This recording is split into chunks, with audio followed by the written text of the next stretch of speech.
তুষার মিয়া হঠাৎ এত লাগবে দে জি বাজি আই শুটিং হতে দি মসজিদে তো নামাজ পড়িয়ে বাড়িতে এবার সময় মাঝে দোকানের মাঝে মাইছে ফুটাফুটি করে দে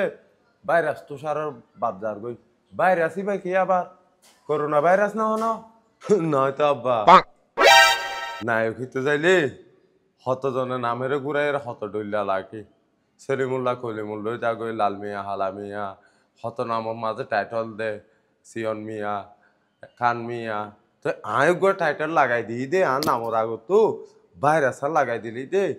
দূর তো আয় বাইরালি যাবি ও এ হতা না তুই অনর পরে পুরা কক্সবাজার মানুষের গরু চল জরাইয়ে তোর আকিয়া দিয়ে রে তোর নাম্মান রাখিলাম দে আমি তুষার তুই দিলি দে ভাইরাস তুষার না হ্যাঁ তোর দুয়া চার করে নাটক দেখিলাম কি বানাই দে নাটক বানাই দে না ফাটক বানাই দে বানাইলে বালাগরি বানাবই বানাই না পাইলে কুড়ার দোয়ানো যায় এরে বড়ই কুড়ার ব্যবসা চলই না বাজি অনায় সব ফতানো হইও না কুড়ার দোয়ান ফুরার দোয়ানি গড়ি পাইতাম ন অখন আয় না একজাত তো গিয়ে গই আয় হন নাই হোক ভাইরাস এর ভিতরে তোর সদ্য গোষ্ঠীর মাঝে কেউ নাটক বানাইয়ে না নাটক বানাও তো তুই